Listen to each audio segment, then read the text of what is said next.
everybody, so how to start a business, how to write a business plan, and how to go from being an employee to being a startup founder or entrepreneur. Well, all this and more on this very special episode of Q&A Roundup, Startup Style. Okay, so right off the hop, we've got Sai Prem, who writes in, I'm currently a student preparing for entrances of engineering colleges in India, and I want to be an entrepreneur. This would be a perfect video for me. What do I do if I want to start a company? Please guide me. Well, excellent. Thank you for sending that in, Sai. The first thing I want to say, okay, is don't do what most people recommend, okay? There are a lot of interested parties out there, okay? And they would have you believe that the first thing that you need to do is go out and spend money on office space, a website, logos, business cards, employees, get an accountant, get a lawyer, get a whole bunch of things you don't need, get loans, get intellectual property protection. All of that is unnecessary, okay? In the beginning, that is completely unnecessary. You know, I can't tell you how many startups that I have mentored and coached and that I see, startups that join incubators or that are just going it alone, and they do this. This is what they think that they need to do. It's almost like the sort of Silicon Valley illusion of how you start a business, okay? You don't do any of that. That is not being in business, okay? That is pretending to be in business, is dealing with all that stuff, okay? Business is when you have a customer paying you to do something, either sell a product or a service, okay? Now, until you have a customer and until you have them paying you, you're not in business, okay? And if you then start spending a lot of money initially on a dream or an untested idea, number one, it's very expensive. Number two, it's very risky because you haven't even proven that idea will work and that you can do it. And already you're starting to spend money. Now, if you're borrowing money to do this, this is bad, okay? Now, that all sounds very depressing and very negative, okay? But let me tell you the good part, okay? Here's the good part. The good part is that with social media and just yourself, for essentially zero money, you can validate and test an idea, okay? If you have an idea of what you might want to sell, it could be a service, it could be a product, right? If you have an idea of what you're going to do and perhaps what you're going to sell it for, okay, in terms of how much money, without needing anything else, you can go and validate this idea yourself, okay? This is the core problem of business. And until you've cracked this problem, you aren't in business. Everything is an illusion being in business if you haven't solved this problem, okay? Now, this is what I would suggest to start with. Because if you have an idea and you determine that you can't get a customer, you can't find anyone that would be willing to pay you for the thing that you want to do, then it's good that you haven't spent any money on it, right? You spend the money later, once you've got this problem cracked. Now, if your timeline is to do this in 5 years, you got 5 years to work on this problem, okay? And this is something that anybody can do. It takes no money, it takes a little bit of hard work and a little bit of brains and a little bit of persistence, okay? Now, let me give you an example. Let's say you had an idea of a service you would provide, okay? So let's pretend that you know how to repair certain types of equipment or something. You could pick any idea. I'm not going to get into what ideas there are. That's beyond the scope of this. But let's say you had an idea. You're thinking of maybe doing X, okay? What you can do is you can get on social media, and through the magic of the internet, you can connect with a group of people that would be your potential customers. People that, for whatever reason, will probably be interested in the thing you do, okay?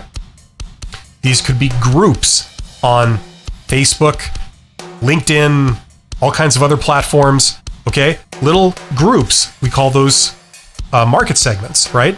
Groups of people that have the same sort of interest, right?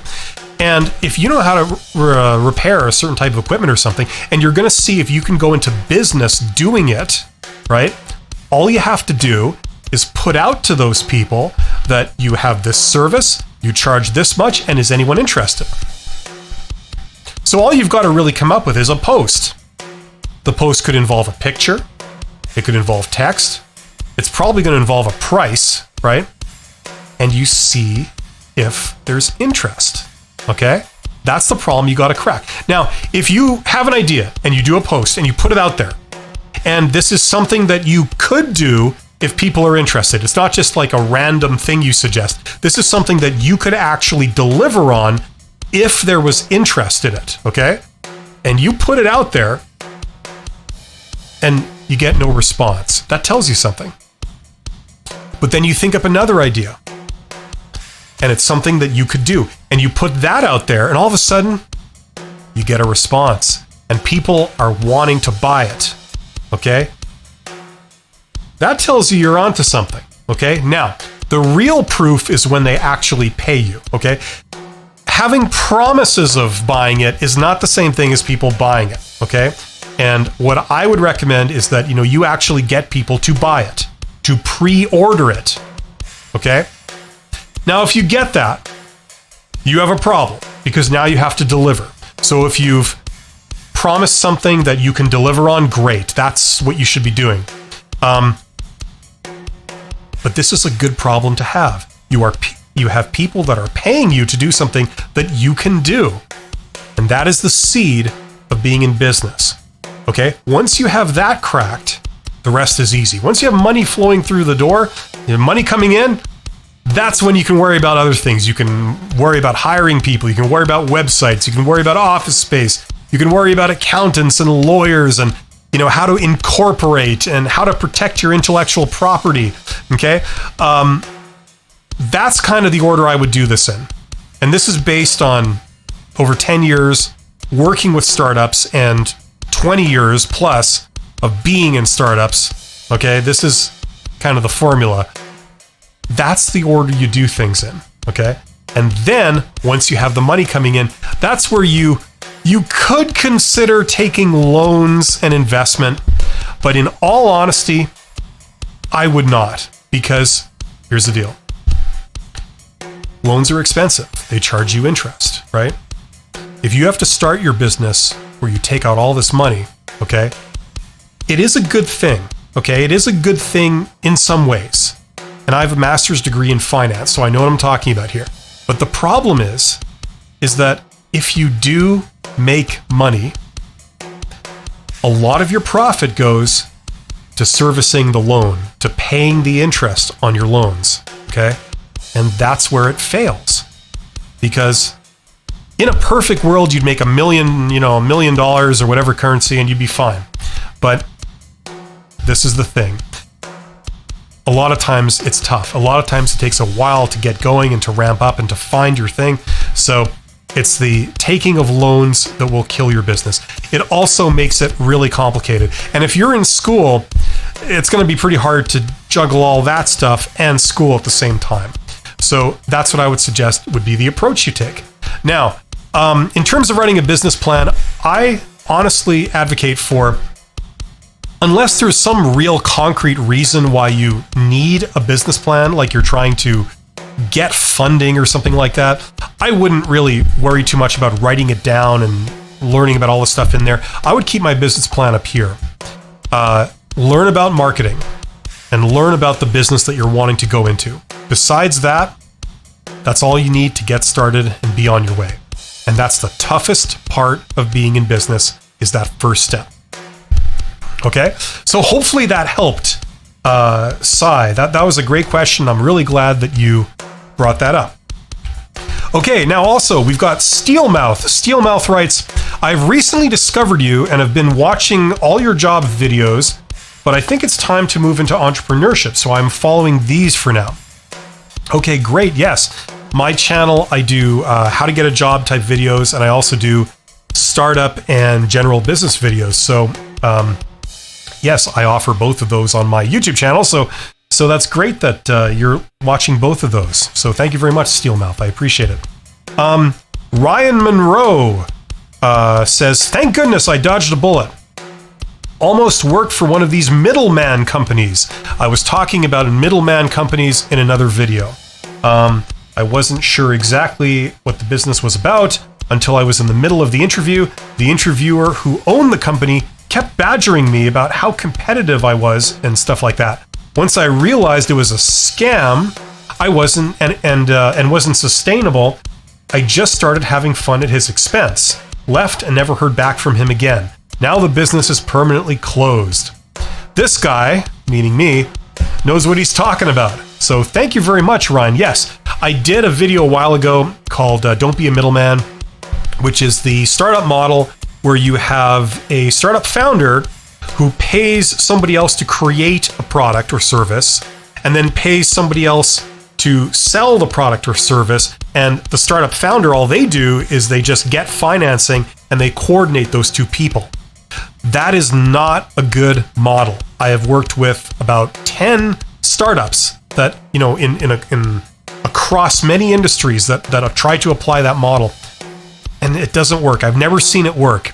It usually fails because coming up with a product and selling a product and marketing it, that's very expensive. And usually when you start out, you don't have a lot of money to burn. If you have it, you're borrowing it, and that's a self-defeating thing because, as I said, you're going to get so much interest that it ultimately fails.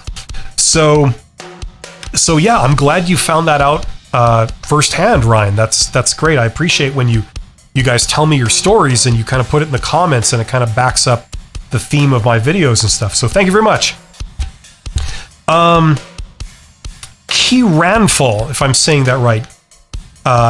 Kiranful says, this is the second video on entrepreneurship, as it says in the description, but the first in the playlist. What happened to the first one? Great question. Okay, the first video I did on entrepreneurship was not the best. It's kind of my first attempt. So I put that lower down in the playlist. I have a playlist called Entrepreneurship. And yes, the first video in the playlist is the second one that I shot because I felt it was much better. So that's why I did that. I apologize if that's a little confusing, but it's great that you noticed that. And finally, we have Do Drew Does. That's an awesome name, by the way. Do Drew Does says, Bill, your interview /job search info is absolute gold. Thank you very much. Your info about your about info states entrepreneurship development. I'm having trouble finding it. Where should I look? Well, Do Drew Does. You are absolutely right. My main line, as I said, is consulting for businesses and doing some entrepreneur mentoring and stuff like that. And so on this YouTube channel, I've officially done both. I've got job search videos and entrepreneurship videos. I haven't had a lot of chance to do entrepreneurship videos because people have a much higher demand for the how to get a job videos. So I've been sort of catering to that, and I've kind of let the entrepreneurship stuff kind of wither a bit on the vine. So this is my attempt to try and start doing more of those videos on how to succeed in business and how to do entrepreneurship. And it does kind of tie into employment too, because it technically is an alternative to working as an employee. The problem is nearly every type of entrepreneurship, okay, it does take a while to start. So that's the thing. If you quit your day job to be an entrepreneur, a typical experience is that if it does succeed, it's going to take a while. Like we're talking 2 years or more to start paying off and making money. Okay. Now, that being said, okay, kind of like what ties into what I said at the beginning of the video, the way to do this, okay, is to not worry about all the fluff when you start a business and focus yourself on cracking the problem of how to get a customer to pay you money for something you can do. Okay. And you don't even have to do anything. You just have to test the waters. And if you can get a response, that's what it's about. Now, the great thing about that approach also is that it allows you longevity. Okay, you could work at this for years because you're not really spending any money on it, right? So it allows you longevity, and you have a lot of time to crack this problem. Now, the other thing is that, let's say you do get some bites. You have an idea, it's something you can do, and you put it out there. And you put it out there in terms of social media, and you find an audience, and people start wanting to pay you to do it. Okay? Now, here's the thing. When you want to actually start doing this idea, offering the service or producing the product, the way to do that is to sell the product in advance. It's pre-sales. So that the moment you start spending money, you already have money coming in the door to fund what you're going to be spending your money on. So you never have to go into debt to start your business. Okay? Now, I understand that a lot of people are going to say, well, that's a pretty tall order. That's a bit of a challenge. And yes, it is. This is the challenge that everyone has. It's just that if you focus on other superficial things and you spend a lot of money right off the hop, you're insulated from that problem. But that problem is there. You're going to have to crack it. And until you crack it, it's not a success. Okay? So there is a way to transition from being an employee to being an entrepreneur without going into massive debt, without worrying about a giant work gap in which you're borrowing a lot of money. Okay? It is possible to do and to work at. And then when you're ready to jump, you have money coming in the door. So thank you to Do Drew Does for sending this in. Thank you for Cyprem and everybody who sent questions in and comments in about entrepreneurship. I'd love to do more of these. So thank you very much. If you want to contact me with questions, or you're interested in me helping you out, giving you one-on-one attention with your business idea or your business, okay? The way to contact me is over Patreon. I have some options of the level of attention I can give you, ranging all the way up to full-blown consulting. So thank you very much. You guys are awesome, and I'll see you on the next video. Take care.